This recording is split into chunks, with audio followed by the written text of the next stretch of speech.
നിർബനുണ്ട് വാർത്തയുടെ വിശദാംശങ്ങൾ കൂടുതലായി നൽകുന്നതിനായി. നിർബൻ, അതായത് ഞാൻ നേരത്തെ സൂചിപ്പിച്ചതുപോലെ തന്നെ എത്രയൊക്കെ പാർട്ടി മാറിപ്പോയാലും ശരി, വലിയ രീതിയിൽ ആത്മവിശ്വാസം വെച്ചുകൊണ്ടാണ് പി വി അൻവറിന്റെ ഓരോ സമയത്തെയും സംസാരം എന്നുള്ളതാണ്. പക്ഷേ അതൊന്നും തന്നെ ജനങ്ങൾ മുഖവിലയ്ക്ക് എടുക്കുന്നില്ല എന്നൊരു കാര്യം കൂടി എടുത്തു പറയേണ്ടതുണ്ട്. കാരണം അദ്ദേഹം ഉന്നയിക്കുന്ന ഓരോ ആരോപണങ്ങളും ഈ വെള്ളത്തിൽ വരച്ച വര പോലെ അതങ്ങ് മാഞ്ഞു പോകുന്ന ഒരു സാഹചര്യമാണ്. അതുകൊണ്ട് തന്നെ മലപ്പുറത്തുള്ള ജനങ്ങൾക്ക്, നിലമ്പൂരിലുള്ള ജനങ്ങൾക്കൊക്കെ വളരെ വ്യക്തമായി തന്നെ അറിയാം അൻവർ എന്ന് പറയുന്നത് വെറും കാറ്റത്ത് പാറുന്ന ഒരു പൊടി മാത്രമാണ് എന്നുള്ളത്. അതുകൊണ്ട് തന്നെ ഇപ്പോൾ എം സ്വരാജ് വലിയ രീതിയിലുള്ള പ്രവർത്തനങ്ങളും അവിടെ നടത്തുന്നുണ്ട്. അതുകൊണ്ട് ഇടതുപക്ഷത്തെ സംബന്ധിച്ചിടത്തോളം അത്തരം ആശങ്കകളൊന്നുമില്ല. വലിയ രീതിയിൽ ഉറച്ചു തന്നെയാണ് മുന്നോട്ട് പോകുന്നത്. നേരത്തെ ടി പി രാമകൃഷ്ണൻ പറഞ്ഞതുപോലെ തന്നെ സർവ്വസജ്ജമായി തന്നെ മുന്നോട്ട് പോകുന്നു.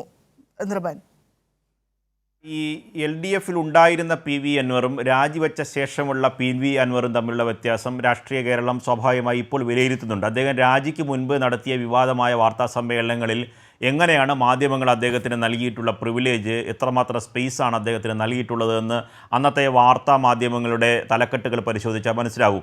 ഇപ്പോൾ P V Anwar U D എഫിൻ്റെ പടിവാതിക്കൽ അദ്ദേഹം യാചിച്ച് തന്നെ യു ഡി എഫിൽ എടുക്കണം, പലതരത്തിലുള്ള നിബന്ധന പ്രതിപക്ഷ നേതാവും യു ഡി എഫിൻ്റെ പ്രധാനപ്പെട്ട ഘടകകക്ഷികൾ അദ്ദേഹത്തിന് മുന്നോട്ട് വയ്ക്കുന്നു.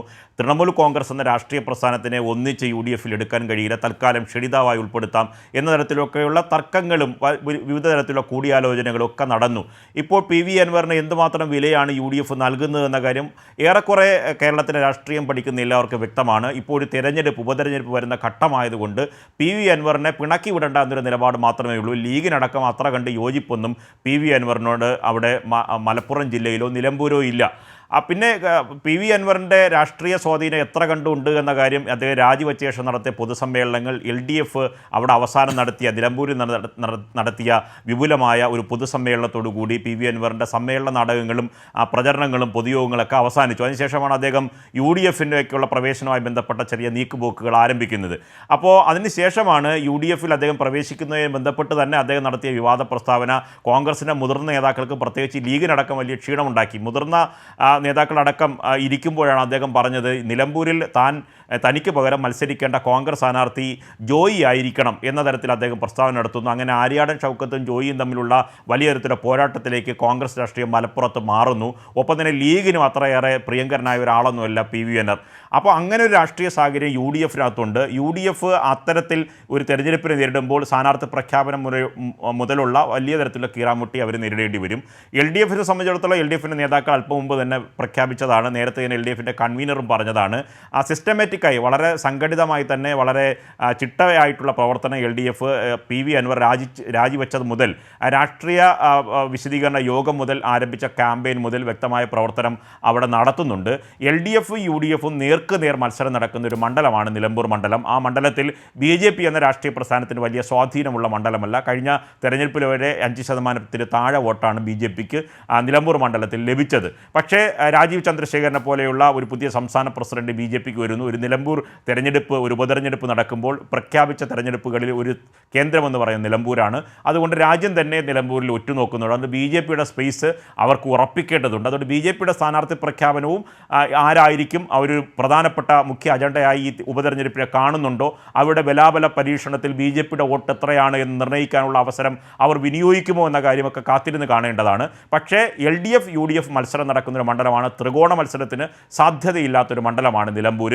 ആ നിലമ്പൂരിൽ ഉണ്ടായിട്ടുള്ള നിലവിലുള്ള രാഷ്ട്രീയ സാഹചര്യങ്ങൾ തെരഞ്ഞെടുപ്പിനെ സ്വാധീനിക്കുമെന്ന കാര്യം ഉറപ്പാണ്. മറ്റൊരു പ്രധാനപ്പെട്ട കാര്യം എൽ ഡി എഫും യു ഡി എഫും തമ്മിലുള്ള വിലയിരുത്തലാണ്. ഒന്ന്, ഭരണപക്ഷത്തെയും പ്രതിപക്ഷത്തെയും വിലയിരുത്തുന്ന ഒരു തെരഞ്ഞെടുപ്പ് കൂടിയായി മാറും. ഏറ്റവും പ്രധാനപ്പെട്ട കാര്യം തെരഞ്ഞെടുപ്പ് വന്നു നിൽക്കുന്ന ഏത് ഘട്ടത്തിലാണ് എന്നതാണ്. ഒന്നാം പിണറായി സർക്കാർ മുതൽ പരിശോധിക്കുകയാണെങ്കിൽ 10ാം വർഷത്തിലേക്ക് പിണറായി സർക്കാർ പ്രവേശിക്കുന്ന ഘട്ടം.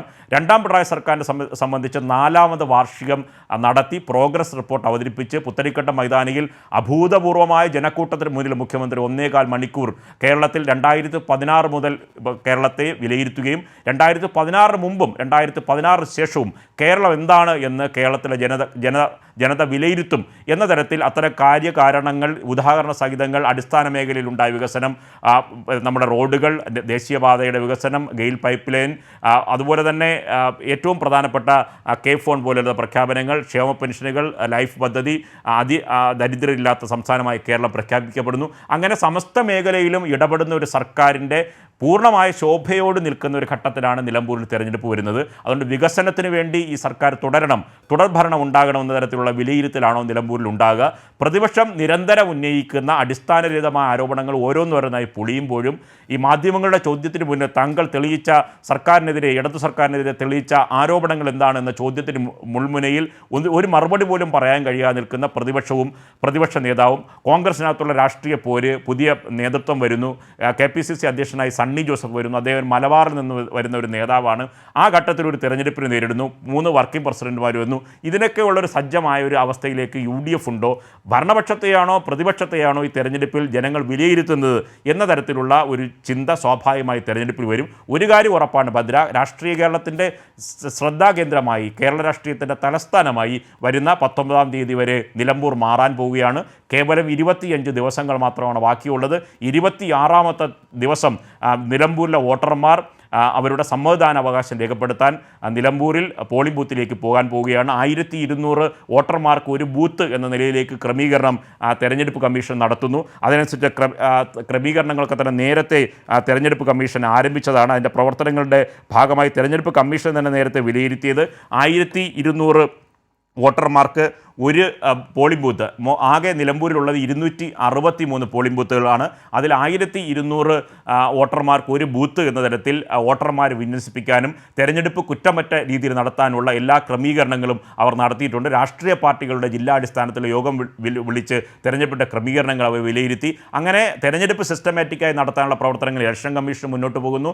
രാഷ്ട്രീയ പാർട്ടികളും അവരുടെ ചിട്ടയായ പ്രവർത്തനങ്ങളായി മുന്നോട്ട് പോകുന്നു. ഇനി വരും ദിവസങ്ങളിൽ ഓരോ ചർച്ചയും, സ്ഥാനാർത്ഥി പ്രഖ്യാപനം, ആരൊക്കെ സ്ഥാനാർത്ഥികൾ, LDFിൻ്റെ സ്ഥാനാർത്ഥി ആരാണ്, അത് സ്വാഭാവികമായി LDFിൻ്റെ കമ്മിറ്റി കൂടി, LDFിൻ്റെ ജില്ലാ ഘടകങ്ങൾ കൂടി, ഒപ്പം തന്നെ സംസ്ഥാന ഘടകത്തിൻ്റെ അംഗീകാരത്തോടു കൂടി സ്ഥാനാർത്ഥിയെ പ്രഖ്യാപിക്കും. CPMൻ്റെ സ്ഥാനാർത്ഥിയാണ് അവിടെ മത്സരിക്കാൻ. കഴിഞ്ഞ CPM ഇടതുപക്ഷ സ്വതന്ത്ര സ്ഥാനാർത്ഥിയായിരുന്നു അവിടെ മത്സരിച്ച്. ഇപ്രാവശ്യം CPIM സ്ഥാനാർത്ഥിയെ തീരുമാനിക്കുകയാണെങ്കിൽ അത് ഏത് സ്ഥാനാർത്ഥിയായും പ്രഖ്യാപിക്കുക. അത്തരം കാര്യങ്ങളിലൊക്കെ ഉള്ള കാര്യം വരും ദിവസങ്ങളിൽ അറിയാം. ഒപ്പം തന്നെ UDFിൻ്റെ സ്ഥാനാർത്ഥി പ്രഖ്യാപന സംബന്ധിച്ച അനിശ്ചിതത്വം എങ്ങനെയായിരിക്കും?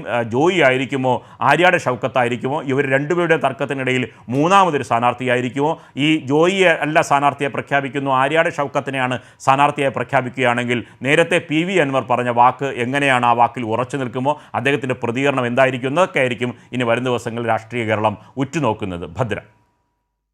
അതെ നൃപൻ, അത് തന്നെയാണ്. കാരണം ഈ ഒരു ഘട്ടത്തിൽ ഈ UDFിൻ്റെ ഒരു അവകാശവാദം എന്ന് പറയുന്നത്, അതായത് ഈ PV അൻവറിനെ പിണക്കാൻ അവർ ഒരിക്കലും തയ്യാറാകുന്നില്ല എന്നുള്ളതാണ്. അതായത് അവരുടെ പാർട്ടി അതിലേക്ക് എടുക്കുന്നില്ല എങ്കിലും PV അൻവറിനെ ഒരിക്കലും പിണക്കാൻ താല്പര്യപ്പെടുന്നില്ല. അതുകൊണ്ട് ഏത് തരത്തിലായിരിക്കും ഇനി UDF സ്ഥാനാർത്ഥിയെ നിർണ്ണയിക്കുക എന്നൊരു കാര്യം കൂടിയുണ്ട്. നൃപൻ, മറ്റൊരു പ്രധാനപ്പെട്ട കാര്യം എന്ന് പറയുന്നത്, അതായത് ഈ അൻവറിനെ സംബന്ധിച്ചിടത്തോളം അൻവറാണ് ഉപതെരഞ്ഞെടുപ്പിൻ്റെ തീയതി എത്രയും പെട്ടെന്ന് തീരുമാനിക്കണമെന്ന് പറഞ്ഞ് കത്ത് അയക്കുന്ന ഒരു സാഹചര്യം ഉണ്ടാകുന്നു. ഒരുപക്ഷെ തീയതി പ്രഖ്യാപിക്കാത്ത സാഹചര്യത്തിൽ കോടതിയുമായി മുന്നോട്ട് പോകും, അല്ലെങ്കിൽ നിയമ നടപടികളുമായി മുന്നോട്ട് പോകുമെന്ന് പറയുന്നുണ്ട്. പക്ഷേ മറ്റൊരു ഭാഗത്ത് നോക്കുമ്പോൾ ഇപ്പോഴിതാ ഈ K മുരളീധരൻ്റെ അടക്കം പ്രതികരണങ്ങൾ വരുമ്പോൾ അദ്ദേഹം ചോദിക്കുന്നുണ്ട്, എന്തിനാണ് ഇത്ര തിടുക്കപ്പെട്ട് ഇത്തരത്തിലൊരു തെരഞ്ഞെടുപ്പ് നിശ്ചയിക്കുന്നത്? ഇനി ആകെ 8 മാസം മാത്രമേ അത്തരത്തിലൊരു MLA വരികയാണെങ്കിൽ അദ്ദേഹത്തിന് അവിടെ നിൽക്കാൻ സാധിക്കുകയുള്ളൂ. കാരണം അടുത്ത ഒരു തെരഞ്ഞെടുപ്പിന് കളമൊരുങ്ങുന്ന ഒരു സാഹചര്യം കൂടിയുണ്ട് എന്ന് പറയുന്നു.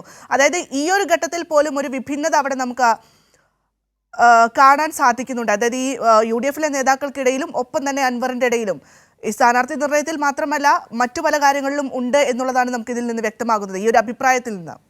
ഭദ്ര, K മുരളീധരൻ്റെ അഭിപ്രായത്തിൽ നിന്ന് നാം ഒരു മറുചോദ്യം കൂടി ചോദിക്കേണ്ടതുണ്ട്. എന്തിനാണ് ഇനി ഒരു തെരഞ്ഞെടുപ്പ് എന്ന് ചോദിക്കുന്ന K മുരളീധരൻ എങ്ങനെയാണ് ഈ തെരഞ്ഞെടുപ്പ് ഉണ്ടായത് എന്ന ഒരു മറുപടി കൂടി PV അൻവറിനെ ന്യായീകരിക്കുന്ന UDF, കോൺഗ്രസ് നിലമ്പൂർ മണ്ഡലത്തിലെ ജനങ്ങളോട് മറുപടി പറയേണ്ടി വരും. PV അൻവറിനെ ഉയർത്തിക്കാട്ടുന്ന കോൺഗ്രസ്സിന് ഈ ചോദ്യങ്ങൾക്ക് മുന്നിൽ, വോട്ടർമാരുടെ മുന്നിൽ മറുപടി പറയേണ്ടി വരും. കാര്യം തങ്ങൾ തിരഞ്ഞെടുത്ത് വിട്ട ഒരു ജനപ്രതിനിധി എന്തുകൊണ്ടാണ് രാജിവെച്ചത്, എന്തിനാണ് തങ്ങളെ ഉപേക്ഷിച്ച് പോയത്, അദ്ദേഹം ഉയർത്തിയ രാഷ്ട്രീയ മുദ്രാവാക്യങ്ങളിൽ അദ്ദേഹം ഇപ്പോഴും ഉറച്ചു നിൽക്കുന്നുണ്ടോ എന്ന ചോദ്യം, അദ്ദേഹം എന്തെല്ലാം ആരോപണങ്ങളാണ് ഒന്നിന് പുറകെ ഒന്നായി ഉന്നയിച്ചത്, ആ ആരോപണങ്ങളെല്ലാം ഈ ചായക്കോപ്പയിലെ കൊടുങ്കാറ്റായി ഒന്നും നിൽക്കാതെ ഒരു തരത്തിൽ ആരോപണത്തിന് കഴമ്പില്ലാതെ അദ്ദേഹത്തിൻ്റെ ആരോപണങ്ങളെല്ലാം അവസാനിക്കുന്നതാണ് ഉണ്ടായത്. അപ്പോൾ കെ മുരളീധരൻ അടക്കമുള്ള മുതിർന്ന നേതാക്കൾ ഇനിയൊരു തെരഞ്ഞെടുപ്പിനെ തൽക്കാലത്തേക്ക് 8 മാസത്തേക്ക് ആഗ്രഹിക്കുന്നില്ല എന്ന കാര്യം ഉറപ്പാണ്. കാരണം അങ്ങനെ ഒരു തെരഞ്ഞെടുപ്പിലേക്ക് എന്തുകൊണ്ട് നിലമ്പൂരിൽ ഉണ്ടായി എന്ന ചോദ്യത്തിൻ്റെ മറുപടി ഇനി UDF പറയേണ്ടി വരും. കാരണം UDF ആണ് ഇപ്പോൾ PV അൻവറിനെ പേറുന്നത്. മറ്റൊരു പ്രധാനപ്പെട്ട കാര്യം, വികസനത്തെ സംബന്ധിച്ച് നിലമ്പൂർ ജനത LDF മുന്നോട്ട് വയ്ക്കുന്നത്, LDFിൻ്റെ നേതാക്കളുടെയൊക്കെ പ്രതികരണത്തിൽ PV അൻവറിനെ അവർ മുഖവിലേക്ക് എടുക്കുന്നതേ ഇല്ല.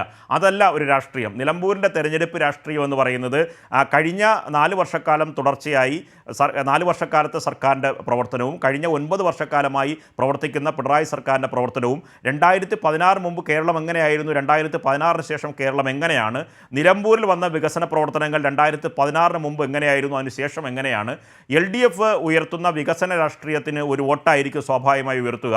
ഒപ്പം തന്നെ UDFിൻ്റെ രാഷ്ട്രീയ പാപ്പരത്വം PV അൻവറിനെ പോലെ ഒരാളെ എടുത്തുയർത്തുകയും പ്രത്യേകിച്ച് പ്രതിപക്ഷ നേതാവ് VD സതീശനെതിരെ കോടിക്കണക്കിനുള്ള അഴിമതി ആരോപണം, കണ്ടെയ്നർ വഴി കോടിക്കണക്കിന് രൂപ കേരളത്തിലെത്തിച്ചു എന്നും കർണാടക ലോബിയാണ് VD സതീശന് വേണ്ടി.